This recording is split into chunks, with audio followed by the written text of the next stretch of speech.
So Hulu is developing a documentary about Freaknik, the legendary HBCU spring break party that exploded in popularity in the 1990s. Freaknik, the Wildest Party Never Told, recounts the rise and fall of a small Atlanta HBCU picnic that exploded into an influential street party and spotlighted ATL as a major cultural stage. Jermaine Dupri and Uncle Luke Luther Campbell are included as executive producers for the documentary. Uncle Luke has been credited for helping launch Freaknik, as his music served as a soundtrack, setting the tone for a citywide party throughout the 90s. Boom, top, get it, huh? Hey, let me give you a brief history lesson on Freaknik. Originally, Freaknik is an annual spring break festival in Atlanta, Georgia. It is primarily attended by students from historically black colleges and universities. It began in 1983 as a small picnic in a public park near Atlanta University Center, sponsored by the DC Metro Club. For students who could not afford to return home for spring break, they gave them something to do. It continued as an annual event held during the third weekend in April. The event increased in size and popularity in the 1990s, incorporating dance contests, concerts, parties, and basketball tournaments, rap sessions, a film festival, and a job fair. The Atlanta magazine called it Atlanta's most infamous street party. In 1999, actions by the police and elected officials caused celebration of Freaknik to cease. A revamped version returned for one day on June 22nd, 2019. Originally, the name of the event is a portmanteau of picnic and freak, in accordance with the DC Metro Club's 1982 through 1983 theme, The Return of the Freak.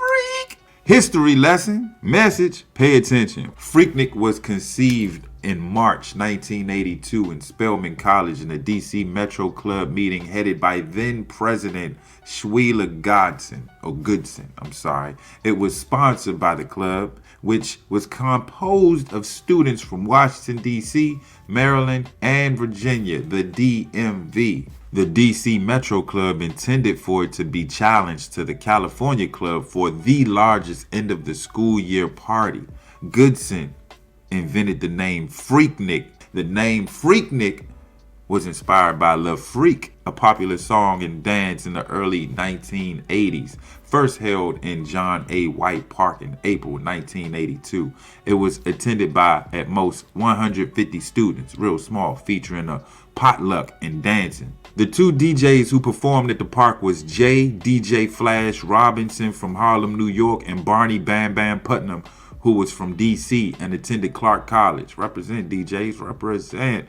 In 1988, Spelman College President Janetta B. Kool banned the DC Metro Club from involvement with Freaknik for school liability reasons.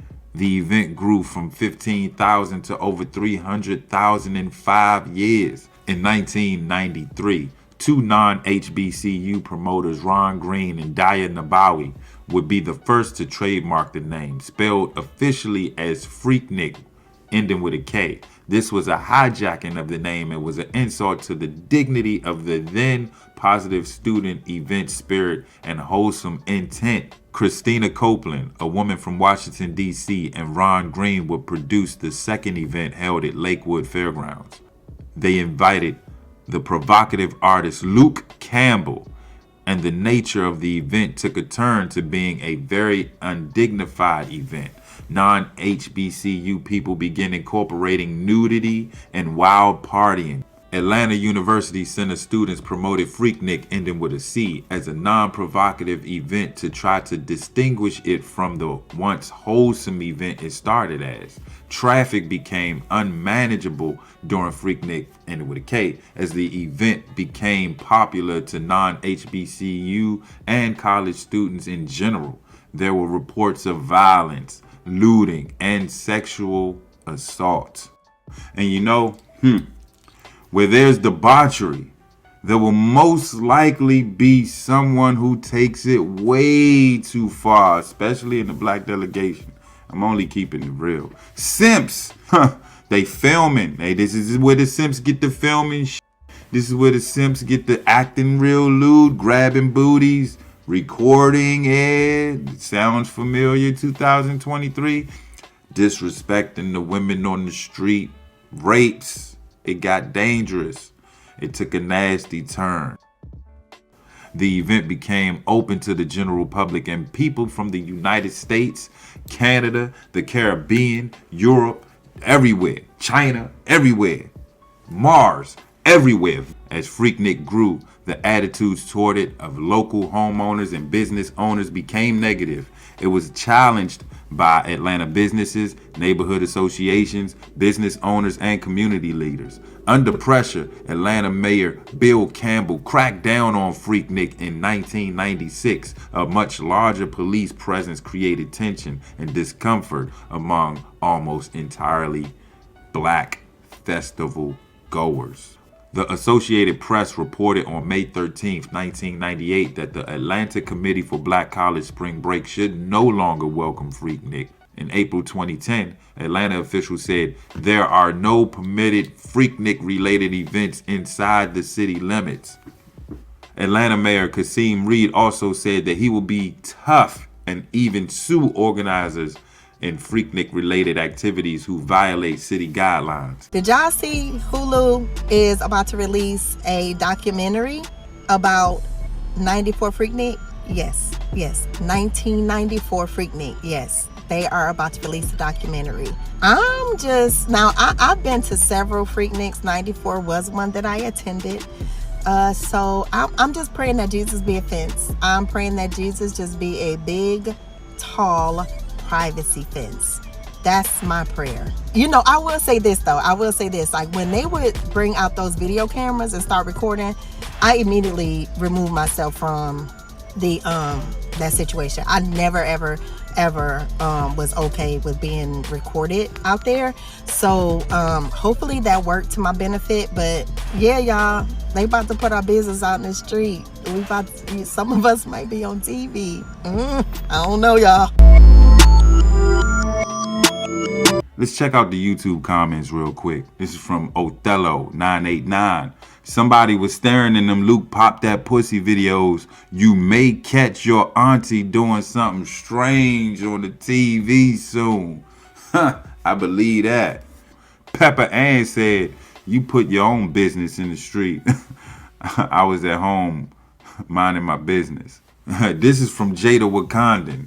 I like how y'all making fun of folks being shook at Freaknik footage like y'all didn't post OnlyFans links so you could make $78 during the pandemic. I'm leaving on that note. Shit, god damn. Man, let me close the door behind me. Damn. I had to come back because I had to finish the podcast. But god damn. Got to thinking though. This really got me to thinking. Fast forward to Freaknik, right? 2023 now.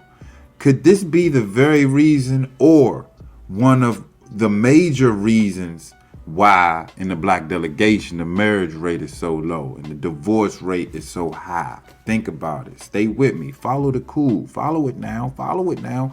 Culture shock. Don't be surprised. We went from Luke to Live Crew to BET Uncut Tip Drill. Remember that? No one seen this coming. Smoke 'em out, Kool. Smoke 'em out, Kool. Smoke 'em out. No one seen this coming. The death of hip hop. I watched a culture snatched easily by the vultures. They call us niggas now. I watched radio alienate R&B soul, or what we call neo soul. I also saw them destroy, annihilate conscious hip hop. You know, you have to dig in the crates for that pure. Shout out to DJ C-Town. We digs in them crates on the channel of Kool. IG photos, ass out, cleavage blasting shots. Your kids watched you. The twerk videos, them babies watched you. The disrespect towards women, them babies watched. The still, to this day, the sagging of the pants, to this day, them youngins watched you. Niggas spelled backwards. Willing participants, your youngins are watching you. Hey, what y'all thought this was gonna be, like a heavenly utopia in 2023? You thought everything was just gonna flip and everybody was just gonna behave themselves in 2023 with everything that we done went over in this podcast alone? This generational curse started a long time ago. I often tell the younger generation how sorry I am, how my generation failed theirs, and how their generation is going to fail the next generation unless we turn this curse around. What is this curse? This curse of not loving ourselves. This curse of not having a sense of decorum when we take ourselves out and we're out in the world and we're trying to get that job, but yet we got tattoos all over our faces now. I mean, I don't have a problem with the tattoos at all, but I remember there was a time where I was raised that if you're going to get a tattoo, put it somewhere where you can hide it.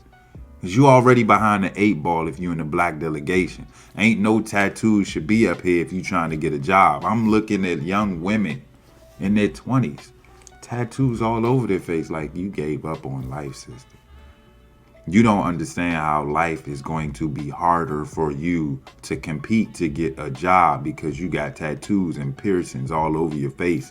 Them piercings of the cheeks, ladies, that's not a professional look. The nose piercings, you can kind of get away with that. Y'all have to know how to be professional if y'all try and get this bread up. Y'all are giving people an excuse, an easy excuse to not hire you. And they don't even have to give, you're just not qualified. No. You have tats all over your face. It's not a good look. Continuing on. Again, y'all thought this shit was going to be that good of a society today, given what we already know, given what we already did. Can this be changed? Yeah, we could turn the tide. We could flip the script. We could do that shit. Yeah. But you got to be a willing participant. And we, from what I see, we are a willing participant to ignorance. But again, I have to remind y'all that, you know, when the Kool, when that was out 3 years ago, a lot of us turned to OnlyFans and we were doing exactly what the meme said. A lot of y'all was posting OnlyFans links so you could make bread during the pandemic. How much money did you make? Do you still have your OnlyFans account? Do you have any kids?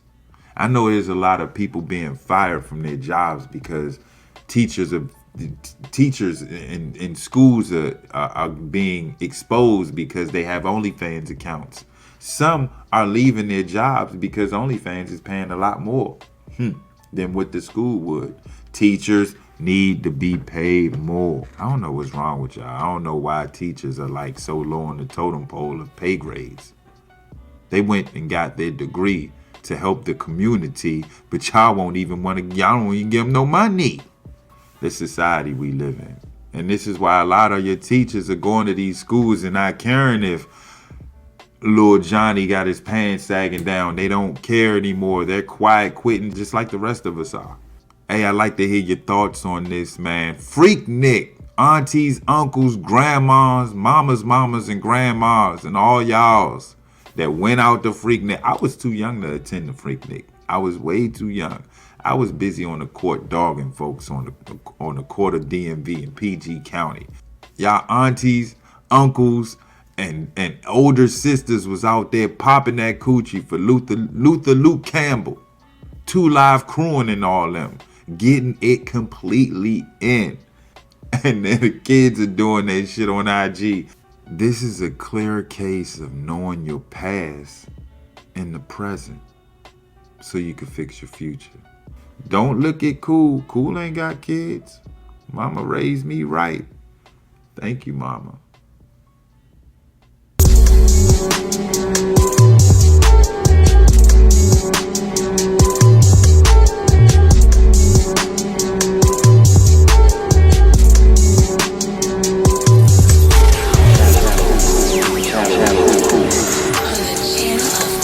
Like and share and subscribe.